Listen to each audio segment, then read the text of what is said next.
Amém. Vamos curvar nossas cabeças mais uma vez. Vamos orar ao Senhor. Pai amado, Pai querido, obrigado, Senhor, por mais uma noite, por mais uma oportunidade, Senhor, que temos de estar na Tua presença e poder Te adorar, Te louvar, engrandecer o Teu santo nome, porque só Tu, Senhor, és santo, santo, santo. Cuida de nós, Senhor. Vem com Teu Santo Espírito, Senhor, abrir nossos corações e nossas mentes, para que possamos receber a Tua palavra e aprender dela, Senhor. O mais importante é aprender a Te adorar e a Te louvar, assim como Tu queres, em espírito e em verdade. Te peço, Senhor, que nesse instante venha fazer bem-aventuradas as palavras dos meus lábios, o meditar do meu coração diante da Tua face. Tu, Senhor, que é rocha minha e redentor meu. Amém.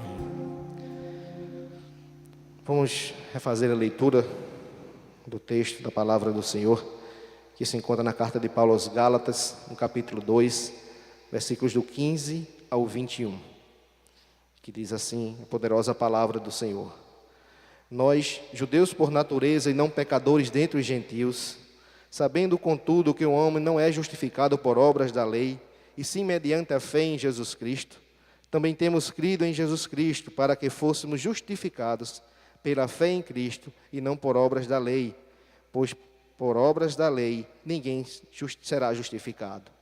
Mas se nós, procurando ser justificados em Cristo, fomos também achados pecadores, será que isto significa que Cristo é ministro do pecado? De modo algum, porque se volto a edificar aquilo que destruí, a mim mesmo constituí transgressor.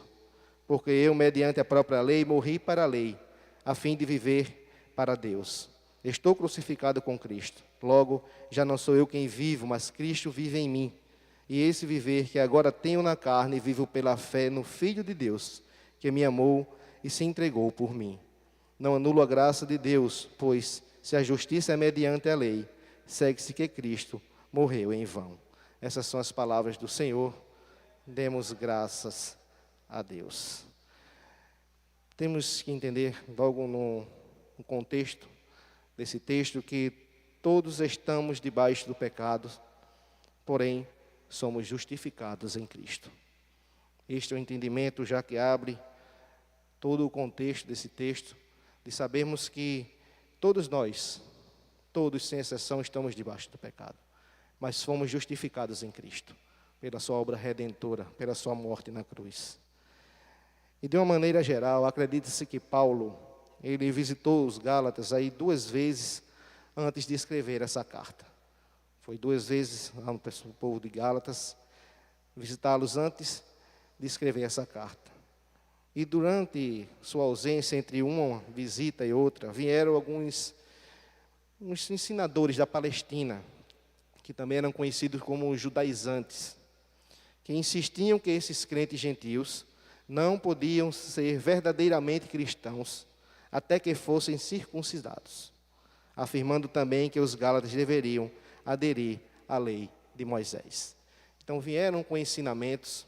Paulo veio trazer o evangelho de Cristo, pregar Cristo àquele povo, mas diante de uma visita e outra vieram outros ensinadores e vieram dizer que não era para ser assim, era para eles continuar sendo circuncisados e continuar a lei de Moisés, que eles não deveriam aceitar essa nova doutrina trazida por Paulo. E esse pessoal ainda ingênuo, ainda inocente, cristãos gálatas, novos ainda nesse ensinamento, aceitaram esse ensinamento desses ensinadores aí, com o mesmo entusiasmo que receberam a pregação de Paulo. Então eles não tiveram condições ainda de conhecimento, de saber diferenciar e saber aquilo que era a verdade e aquilo que não era. E aceitaram essa doutrina de continuar ainda sob a lei e não aceitar o novo evangelho trazido por Paulo, o evangelho de Jesus Cristo. O propósito dessa carta é combater esta heresia. Ela em que a obra de Cristo era considerada insuficiente para a salvação. Então Paulo ele teve esse cuidado de escrever essa carta, trazendo uma questão sobre essa heresia de que a salvação em Cristo, ela era insuficiente. Sabemos que Cristo levou sobre ele todo o nosso pecado. levou sobre ele todas as nossas transgressões. Foi um sacrifício perfeito, completo e suficiente, onde hoje não requer mais nenhum tipo de sacrifício, porque esse sacrifício foi completo, perfeito e suficiente para a vida de cada um de nós. E Paulo tinha que, nessa carta, fazer essa afirmação de convicção, para tirar esse ensinamento de que essa obra de Cristo era insuficiente, não era uma verdade absoluta, a única verdade que deveria ser pregada ao povo judeu e gentio. O primeiro modo como Paulo decide fazer isso era refutar a afirmação judaizante de que ele não era um verdadeiro apóstolo. Esse pessoal, para descredibilizar Paulo, afirmavam que ele não era um dos apóstolos. Eles queriam quebrar a força de Paulo, tirar esse crédito dele, dizendo que ele não era um dos apóstolos. E o que ele falava deveria ser questionado. Eles asseveraram que, uma vez que Paulo não era um dos apóstolos originais de Cristo, devia ter recebido os seus ensinamentos e doutrinas de outros apóstolos. Paulo, no entanto, mostrou que era igual aos 12, porque recebera a sua doutrina de uma revelação direta de Jesus Cristo. Nós sabemos que teve os 12 chamados por Jesus Cristo, os 12 apóstolos, e Paulo veio depois, quando teve um encontro real com Cristo, quando caiu por terra, perdeu a visão, e ali escutou a voz do Senhor. Ali ele foi totalmente transformado daquilo que ele era, um perseguidor, assassino de cristãos, para ser um servo do Senhor. Então Paulo, ele mostra que realmente não foi um dos 12 apóstolos, mas ele foi um servo chamado pelo próprio Senhor. Ele foi chamado pelo próprio Cristo, teve um encontro com ele, e teve essa mudança de vida, e teve a autoridade de falar da palavra do Senhor, realmente de forma verdadeira. Depois que Paulo estabelece a sua autoridade apostólica, prova que os homens são justificados pela fé na obra expiatória de Cristo e não pelas obras da lei. Então Paulo começa o ensinamento trazendo que não há justificação, não há salvação, somente na fé em Jesus Cristo, na obra expiatória de Cristo, naquilo que Cristo fez, naquilo que Cristo fez na vida de cada um de nós, e não pelas obras da lei, seguindo a lei, colocando o peso da lei e não aquilo que a lei realmente veio trazer. Porque o próprio Cristo diz que ele não veio para mudar a lei, ele veio para cumpri-la. Ele veio para cumprir a lei de forma correta, como ela deve ser colocada. E nesse instante Paulo enfrenta essas questões latentes entre aqueles agitadores e ele. Então há uma luta nesse ensinamento, um confronto de ensinamentos, a qual Paulo tem que buscar essa força em Cristo e tentar impor realmente, mostrar que a palavra de Deus, o Evangelho de Cristo era verdade. E a questão não é apenas distorcer um pouco da interpretação do Evangelho ou da lei judaica. Não é simplesmente sobre um confronto de vários estilos de política missionária. Trata-se de quem nós somos em Cristo. O que Paulo quis dizer era o que a gente passa a ser em Cristo Jesus. Uma vida totalmente transformada daquilo que a gente conhece quando nós encontramos a Cristo. Nós deixamos de ser nós mesmos, morremos para nós mesmos, para vivermos em Cristo. Vivemos os ensinamentos de Cristo, viver da maneira que Cristo viveu, nos ensinou a viver. Então trata-se de quem nós somos em Cristo. Paulo enfatizou isso de uma forma muito clara, contundente, dizendo, não importa nada de lei, de que forma é o que a gente é em Cristo Jesus. O que passamos a ser em Cristo Jesus, como nos entregamos a vida a Ele. É simples assim. Esse embate de Paulo com Pedro em Antioquia era sobre a identidade cristã. Seu apelo entusiasta aos Gálatas é sobre a identidade cristã. Justamente, novamente, sobre o que passamos a ser, quem passamos a ser em Cristo Jesus. Sabemos que existiam diferenças grandes entre judeus e não judeus, mas todos são pecadores que só salvarão pela fé em Jesus Cristo e não por nenhum tipo de comportamento obediente. nos achando merecedores. Não porque eu sigo a lei, porque eu faço isso, porque eu faço tudo o que o Senhor manda, tudinho, mas a quem você está fazendo, a quem você está dirigindo isso? O seu coração está voltado ao quê? Quando você realmente faz aquilo que é para ser feito. Judeus por natureza, ou seja, aqueles que tinham conhecimento das realidades espirituais, diferentes dos gentios. Eles se achavam aí judeus por natureza. Então, seria uma falsa superioridade, né? Eles se achavam superiores por ser detentores da lei e seguir. Mas a lei, o peso da lei, aquilo que era feito, era colocado no povo e não neles. Tanto esse quanto esse versículo, eles são fundamentais nessa carta. A conclusão de Paulo é que todos, judeus ou gentios, seja ele de quem for, são colocados num relacionamento correto com Deus, unicamente por meio de Jesus Cristo, por meio da fé em Jesus Cristo.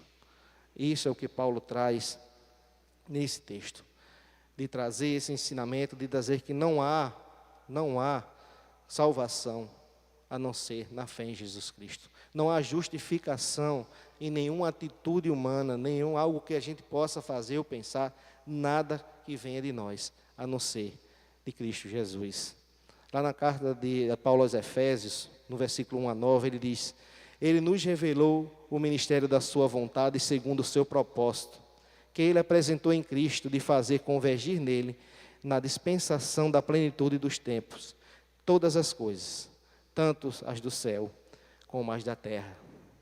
Nós devemos entender que o Evangelho é a revelação do ministério, de centralizar e submeter tudo ao nosso Senhor Jesus Cristo. O conhecimento do Evangelho é realmente centralizar, submeter tudo a Cristo. A Ele, por Ele e para Ele são todas as coisas. Ele é o ponto de convergência do céu e da terra. O elo perfeito. Aquele que veio trazer a nós a oportunidade de estarmos na presença novamente do Senhor. Ele que faz essa ligação, ele converge para isso. Do céu, entre o ponto do céu e da terra, de podermos ter unificados novamente em Deus, através só do nosso Senhor Jesus Cristo. O que Deus faz, mesmo que não entendamos ou não aceitamos bem, não é por acaso. Tudo obedece a um propósito. Tudo que Deus faz, mesmo que a gente não entenda, mesmo que a gente não aceite, mesmo que a gente não queira, Deus não faz nada por acaso. Tudo obedece ao seu propósito. Deus tem um propósito na vida de cada um de nós. E sabemos que isso começa quando aceitamos a Cristo em nossas vidas. O que nos surpreende é estarmos incluídos nesse propósito. O que deve nos surpreender, nos alegrar, é de nós possamos estar incluídos nesse propósito. Que muito nos dignifica, tudo por meio da nossa união em Jesus Cristo. É através da união em Jesus Cristo que nós somos surpreendidos por sermos inclusos nesse propósito de Deus, nesse amor de Deus, um amor incondicional e sacrificial através do seu Filho. O que nos cabe, portanto, é louvá-lo, é reconhecer a sua grandeza, é estarmos ligados a Ele em tudo. O que cabe a nós, quando aceitamos Cristo e temos essa verdade em nosso coração, é estar louvando a Ele, entregando nossa vida a Ele, fazendo tudo em gratidão ao Senhor. Essa palavra nos leva a uma profunda apreciação da excelência de Cristo, das bênçãos espirituais que temos nele. Era isso que Paulo queria dizer. As bênçãos espirituais, aquele da excelência, da apreciação, de apreciarmos essa excelência de Cristo em nossas vidas. Essas bênçãos sem medida que é derramada sobre nós, essas bênçãos espirituais. Essa passagem fala das riquezas da graça de Deus derramada sobre nós em Cristo, nos escolhendo antes da fundação do mundo e nos dando e nos adotando como filhos. Sabemos que Cristo é o Filho unigênito de Deus, mas nós, através de Cristo, somos filhos adotados. Deus nos recebe como filhos deles através de Cristo Jesus. E isso é uma alegria imensurável. Não há nada na nossa vida que nos traga mais alegria de que receber essa verdade, de podermos ser aceitos como filhos de Deus através de Cristo Jesus. Em Cristo temos a redenção pelo seu sangue, o perdão dos pecados, segundo a riqueza da sua graça. Tudo de nós é tirado, todo o mal, quando nós entregamos nossa vida a Cristo. Mas há a questão, uma pequena questão nossa, é de aceitarmos o Senhor e Salvador Jesus Cristo como nosso Senhor e Salvador. Nós temos que reconhecer isso e aceitar Ele como Senhor e Salvador. Gostaria que hoje você deixe seu coração se maravilhar com a excelência de Cristo e todas as bênçãos espirituais que Ele pode oferecer a cada um de vocês, a cada um de nós. Que o nosso coração possa se maravilhar nessa excelência de que Cristo, todas as obras espirituais que Ele nos oferece. Que possamos refletir sobre o privilégio de sermos escolhidos, redimidos e perdoados por nosso Senhor. Que temos que refletir. Isso é gratidão. Nosso coração é tendencioso ao mal. Nosso coração só deseja estar longe da presença de Deus, abrindo o nosso coração, querendo fazer só a nossa vontade. Aquilo que a gente quer como prazer nosso. Então nós devemos refletir em gratidão por esse privilégio de ser escolhidos por Deus, de estarmos aqui na sua casa, tendo essa oportunidade de agradecer a Ele, de ser redimido, de ser perdoado por meio de Jesus Cristo. Sempre devemos orar para que possamos viver em um constante estado de gratidão, louvor pela obra excelente que Cristo realizou. Toda a nossa oração, todo o nosso tempo de dedicação deve começar primeiro com gratidão. O Senhor deu a vida por nós, por cada um de nós, mesmo nós sendo pecadores, desobedientes. Quantas vezes nós, todos os dias, procuramos estar longe do Senhor, com nossas atitudes, com nossos desejos, com nossas vontades, esquecendo de tudo aquilo que foi feito por cada um de nós. Deus provou isso, Deus já fez. O plano de Deus, daquilo que está no plano de Deus já está pronto. Só à espera do tempo. O tempo nosso é que ainda falta se cumprir. Ainda precisamos estar caminhando para que Deus possa entrar no nosso coração e possamos, através dele, estar na presença de Deus na eternidade. Mas o plano de Deus já está pronto, já está tudo definido.